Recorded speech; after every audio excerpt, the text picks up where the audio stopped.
नमस्कार साथियों, मैं अजीत कुमार स्वागत करता हूं आपके अपने YouTube चैनल जीनियस अकेडमी पे। दोस्तों, जैसा कि हम लोग ब्रह्म समाज देख चुके थे, तो आज हम लोग क्या देखने वाले हैं, आर्य समाज। यहाँ पे आर्य स्वामी दयानंद सरस्वती जी का फोटो होगा, देखिए। तो हम लोग बात करेंगे आज स्पेशली आर्य समाज पे। हम लोग ब्रह्म समाज देख चुके थे, आर्य समाज देखेंगे। उसके बाद हम लोग एक और है टॉपिक, उसको देखेंगे। तो चलिए, दयानंद सरस्वती का जो जन्म हुआ था दोस्तों 1824 में और मृत्यु 1883 में हो गया था। कहने का मतलब 1824 में जन्म हुआ था और 1883 में इनकी मृत्यु हो गया था। और गुजरात के ब्राह्मण परिवार में इनका जन्म हुआ था। कहाँ से बिलोंग करते थे? गुजरात के ब्राह्मण परिवार से। आगे बढ़ते हैं। इनका बचपन का नाम जो था मूल शंकर था। मूल शंकर, स्वामी दयानंद सरस्वती का मूल शंकर नाम था बचपन का, ठीक है। पूर्णानंद ने दयानंद सरस्वती का नाम दिया। पूर्णानंद जो थे, उन्होंने कहा कि मूल शंकर से अपना नाम आप दयानंद सरस्वती रखिए, ओके ना। और गुरु जो थे, ये दयानंद सरस्वती का गुरु कौन थे? स्वामी बिरजानंद थे। स्वामी बिरजानंद थे। ये दयानंद सरस्वती जो है सत्य की तलाश में लगभग 15 वर्षों तक इधर उधर क्या हुए, भटके। उसके बाद 15 वर्ष मतलब 1845 से लेकर के 1860 तक 15 वर्ष तक इधर उधर सत्य की तलाश में भटके, ठीक है। 1875 में बॉम्बे में आर्य समाज की स्थापना हुई। आर्य समाज का जो स्थापना हुआ 1875 में। कब हुआ दोस्तों? 1875 में। और इसका मुख्यालय 2 वर्ष के बाद 1877 में 2 वर्ष के बाद इसका मुख्यालय कहाँ स्थापित हो गया? लाहौर में स्थापित हो गया। तो आप लोग से क्वेश्चन यहाँ से बनेगा कि दयानंद सरस्वती का बचपन का नाम मूल शंकर, जन्म कब हुआ था? 1824 में, 83 में मृत्यु, कहाँ से बिलोंग करते थे? गुजरात से, ब्राह्मण परिवार के, ठीक है। पूर्णानंद ने दयानंद सरस्वती का नाम दिया था। गुरु कौन थे? दयानंद सरस्वती का गुरु कौन थे? तो स्वामी बिरजानंद थे। सत्य की तलाश में कितने दिन इधर उधर भटके? तो भाई 15 वर्ष इधर उधर भटके। बॉम्बे में आर्य समाज की स्थापना कब हुआ? बॉम्बे में हुआ। कब हुआ? 1875 में हुआ। लाहौर स्थापना कब हो गया आर्य समाज का? तो 1877 में हो गया, ओके ना। तो कितना ऑब्जेक्टिव यहाँ पर से लमसम में 20-25 ऑब्जेक्टिव यहाँ से निकल जाते हैं। तो चलिए आगे बढ़ते हैं। मैंने यहाँ पे आप लोग के लिए ये सेट किया है, ये इंपॉर्टेंट ऑब्जेक्टिव है, या आप लोग क्या कर लीजिएगा, पढ़ लीजिएगा, ठीक है। तो हम लोग आगे बढ़ते हैं। देखिए क्या होता है। उन्होंने क्या किया दोस्तों? उन्होंने वेदों को सच्चा और सभी धर्मों से हटकर बताया। वेदों को सच्चा बताया और सभी धर्मों से हटकर, जैसे ब्रह्म समाज थे ना, उनसे हटकर बताया। और कहा वेद भगवान द्वारा क्या है? प्राप्त है। उन्होंने उन धार्मिक विचारों को ठुकरा दिया जो वेदों के अनुकूल नहीं थे, और उन्होंने वेदों की ओर लौट चलो का नारा दिया। जो दयानंद सरस्वती जो थे, वो पूरा जो भी अपना आर्य समाज का जो किए थे, तो वो पूरा वेद पे आधारित था, ठीक है। वेद पे आधारित था।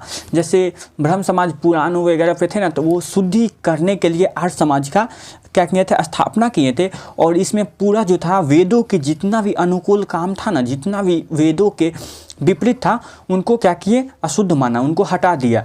तो और नारा दिया वेदों की ओर लौट चलो। तो चलिए आगे बढ़ते हैं। उन्होंने प्राचीन हिंदू धर्म ग्रंथों में पुराणों की कड़ी आलोचना की। देखिए, पुराणों की क्या किए? कड़ी आलोचना की है। और उन्होंने कहा स्वार्थी और अज्ञानी पुरोहित ने पुराणों की सहायता से हिंदू धर्म को दूषित कर दिया है। मैंने क्या कहा? दूषित कर दिया है। मैंने क्या कहा? दूषित कर दिया है। पुराणों की सहायता से, किनकी सहायता से? पुराणों की सहायता से हिंदू धर्म को दूषित कर दिया है। इसलिए वेदों की ओर लौट चलो का नारा दिए थे। और बताया मूर्ति पूजा, अपृश्यता, क्या है? कर्मकांड, चमत्कार से विश्वास, इन सब पे विश्वास था। चमत्कार वगैरह पे विश्वास था, मूर्ति पूजा पे विश्वास था। जीव हत्या, समुद्री यात्रा पर निषेध, पुरोहित के खान पान की कड़ी आलोचना की। जैसे कोई मांसाहारी चीज़ खाते हैं तो उनकी कड़ी आलोचना की। तो चलिए देखते हैं स्वामी दयानंद और क्या क्या चीज़ कहते हैं। जैसा कि जाति पर भी उन्होंने, जाति का निर्धारण जन्म के आधार पे नहीं, कर्म के आधार पे होना चाहिए। जैसे कहते हैं ना, अभी के ज़माने में कर्म ही क्या है? कर्म ही पूजा है। क्या है दोस्तों? कर्म ही पूजा है। तो कहते हैं ना, तो ये जो है बहुत ही, तो क्या है? जाति का निर्धारण जन्म के आधार पे नहीं, कर्म के आधार पे होना चाहिए, ठीक है ना। तो कहते हैं ना कर्म ही पूजा है। तो चलिए देखिए, लड़कों का विवाह इन्होंने सेट किया, लड़कों का जो विवाह होना चाहिए उनकी न्यूनतम आयु 25 वर्ष और लड़कियों का 16 वर्ष। लड़कों का कितना 25 वर्ष और लड़कियों का 16 वर्ष होना चाहिए। और अंतर्जातीय विवाह एवं विधवा विवाह का समर्थन किया। क्या किया? अंतर्जातीय विवाह और विधवा विवाह का इन्होंने समर्थन किया। शिक्षा की एक नई दिशा प्रदान की। शिक्षा बोले कि शिक्षा जरूरी है और इनकी एक नई दिशा प्रदान की। तो बात करते हैं छुआछूत जाति व्यवस्था पर प्रहार।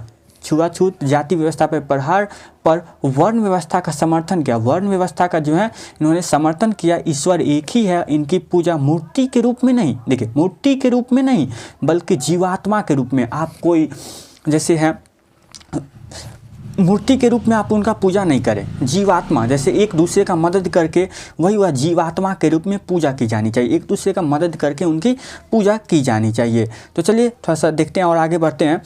क्या कहा? धर्म परिवर्तन से बचने के लिए इन्होंने शुद्धि आंदोलन चलाया। कहा कि जितना भी पुराणों से जो भी धर्म बने हैं उसमें आप पूरा क्या है वो अशुद्ध है। अगर ये आप आर्य समाज की जो है इसमें घुसना चाहते हैं तो बिना धर्म परिवर्तन किए ही आप इसमें आ सकते हैं। शुद्धि आंदोलन, इसके लिए उन्होंने एक शुद्धि आंदोलन चलाया। क्या चलाया? शुद्धि आंदोलन कि ये सभी आ जाएं आर्य समाज में। देखिए, उन्होंने सबसे पहले हिंदी को राष्ट्रभाषा स्वीकारा। हिंदी को एक राष्ट्रभाषा स्वीकारा। गौरक्षा समिति का गठन, मतलब गौ हत्या से बचाने के लिए गौरक्षा समिति का गठन गौरक्षिणी 1882 में किया गया। कब किया गया? गौरक्षा का 1882 में किया गया। काफ़ी इंपॉर्टेंट है। धर्म प्रचार के लिए आगरा में पाखंड खंडनी पताका फहराया। कब फहराया? 1863 में। कब फहराया पाखंड खंडनी पताका? 1863 में। आर्य समाज ने 10 सिद्धांत दिए थे। कितना सिद्धांत दिए थे दोस्तों? काफ़ी इंपॉर्टेंट है। आर्य समाज ने 10 सिद्धांत दिए थे। प्रथम वेदों की ओर का अध्ययन, वेदों का अध्ययन। ये पूरा जो समाज था ना, ये पूरा जो समाज था आर्य समाज, जो पूरा वेदों पे आधारित है, ठीक है। तो इसलिए प्रथम जो था वेदों का अध्ययन, और शेष 9 को जो बचा हुआ था उसमें क्या किए? सद्गुण एवं नैतिकता का संबंध था, ठीक है। तो आगे चल के ये आर्य समाज 2 भागों में क्या होते हैं? टूट जाते हैं। तो चलिए देखते हैं। देखिए दोस्तों, आर्य समाज पे हम लोग बात कर रहे हैं तो आर्य समाज में क्या थे? आत्मा अमर है। कहने का मतलब स्वामी दयानंद सरस्वती जो थे बोले आत्मा अमर है, आत्मा द्वारा बार बार जन्म लेना एवं त्याग करना पुनर्जन्म की बात सत्य है। अगर एक शरीर से कोई आदमी मर जाता है तो इसमें से आत्मा निकल के दूसरे शरीर में चला जाता है। ये बात जो है ये बात सत्य है, ठीक है। आत्मा अमर है और एक शरीर से दूसरे शरीर त्यागने का जो भी इसका वर्क है वो सत्य की बात बोला गया है। दयानंद ने मृत्यु के पश्चात, दयानंद की मृत्यु जब हो जाती है दोस्तों, उसके पश्चात ये आर्य समाज का जो आदर्श वगैरह थे, इनका जो थे, देखिए लाला हंसराज, पंडित गुरुदत्त, लाला लाजपत राय, स्वामी श्रद्धानंद एक्सेट्रा एक्सेट्रा, मतलब जो इनको आगे बढ़ाने का कार्य किए थे। कौन समाज? आर्य समाज की बात कर रहे हैं। ये आर्य समाज को अगर दयानंद सरस्वती की मृत्यु के बाद इन्होंने आगे बढ़ाने का कार्य किए थे। तो चलिए आगे देखते हैं।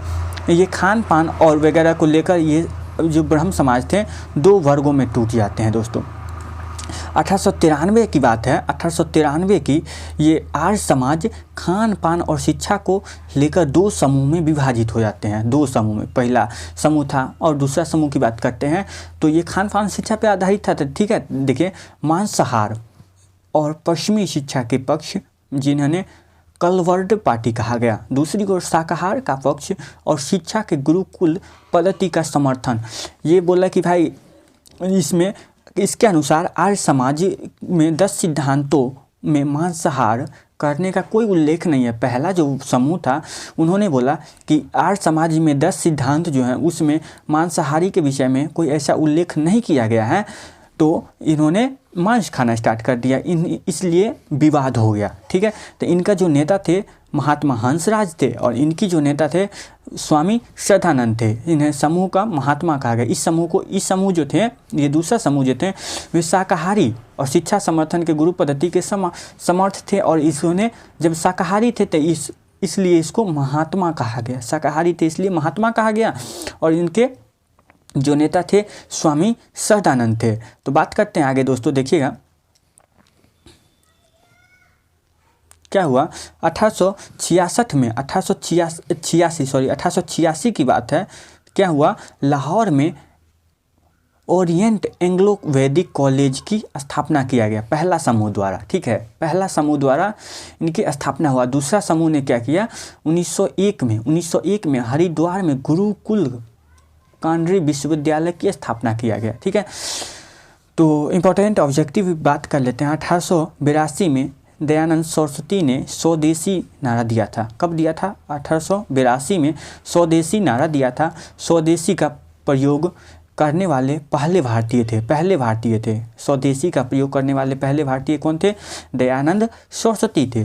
फिर वैलेंटाइन श्रीलोका बाल गंगाधर तिलक को भारतीय अशांति का जनक कहा जाता है। कब से, 1907 से।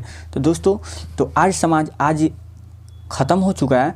इस पे जो सामाजिक सुधार आंदोलन है उसका एक और पार्ट बाकी है जो मैं आपको अवश्य दूंगा। तो मिलते हैं नेक्स्ट वीडियो में। अगर आशा करते हैं कि आपको ये वीडियो अच्छा लगा होगा, अगर अच्छा लगा होगा तो लाइक शेयर एंड सब्सक्राइब जरूर कीजिएगा और आप अपना शुभ नेम कमेंट बॉक्स में ज़रूर छोड़िएगा। Thank you.